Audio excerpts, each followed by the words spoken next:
జక్కయ్య ఎలాంటి వాడనంటే ఎదుటి వాళ్ళకి సహాయం చేయాలంటే డబ్బులు కావాలంటాడు. ఏమంటాడు?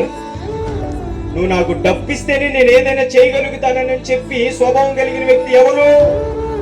జక్కయ్య. డబ్బు అంటే పిచ్చి ఎవరికి? జక్కయ్యకి. ఒకనొక రోజు యేసు ప్రభు రాగానే ఆయన చేస్తున్న పని ఏంది తెలుసా? ఎవరో యేసయ్య అని చెప్పి ఒకసారి చూద్దాం అనుకున్నాడు. మరి నువ్వు చూడగలుగుతున్నావా యేసు ప్రభుని? నువ్వు నిజంగా రోజు ప్రార్థన చేసే అమ్మాయితే, నువ్వు నిజంగా రోజు యేసు ప్రభు పాదాలు పట్టుకునే అమ్మాయితే, నువ్వు నిజంగా దేవుని వాక్యాన్ని చదివే అమ్మాయితే దేవుడు మాట్లాడతాడు తెలుసా? చాలా మంది వృద్ధాప్యంలో ఉన్న వాళ్ళని చూస్తే కొంతమంది ముసలోళ్ళు ఏమైపోతారంటే మంచంలో కూర్చొని అలాగనే ఒంటరిగా ఉంటారు. కారణం ఏంటంటే ఏదో ఒక రోజు మనం అందరం మంచంలో ప్రశాంతంగా ఊరకనట్టు కూర్చోవలసిన రోజు వచ్చింది.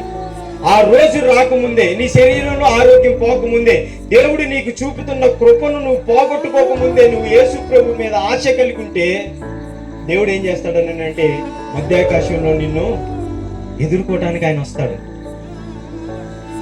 నీకుందా ఆశ?